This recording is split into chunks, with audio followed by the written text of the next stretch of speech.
Day parole denied for convicted killer Travis Vader. A parole board finding the man convicted of manslaughter in the disappearance of the St. Albert couple, Lyle and Marie McCann, remains at high risk for future violence. At a Thursday parole board hearing, Travis Vader continued to maintain his innocence in the 2010 homicides. The parole board saying while accountability and responsibility are not required for parole, it would lessen the harm. I spoke with the McCann's eldest son the day before the hearing, and he wanted to share part of his victim impact statement publicly. Our family's loss was huge, and our pain is everlasting.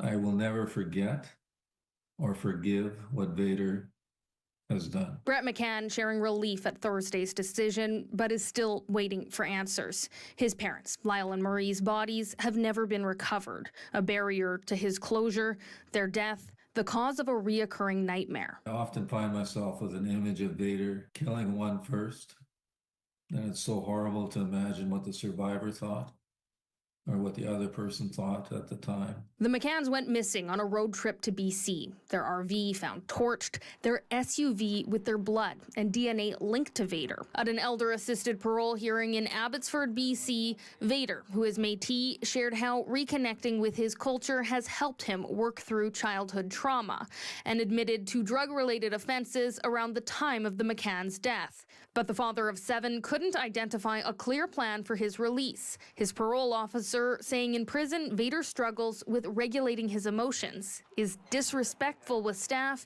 and is prone to outbursts. Vader needs to provide authorities with the location of my parents' remains. Brett McCann is a supporter of a no body, no parole law, like in Australia. But to not even have the closure of being able to have a funeral and knowing what happened to their remains. Conservative Member of Parliament Dane Lloyd has had 2 previous attempts to introduce McCann's law stall in Parliament.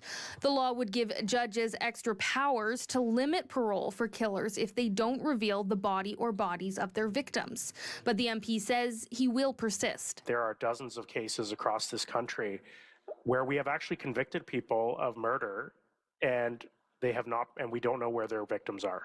And so this is not just an isolated case.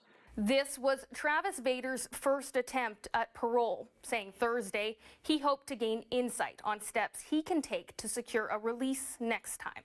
In Edmonton, Carly Robinson, City News.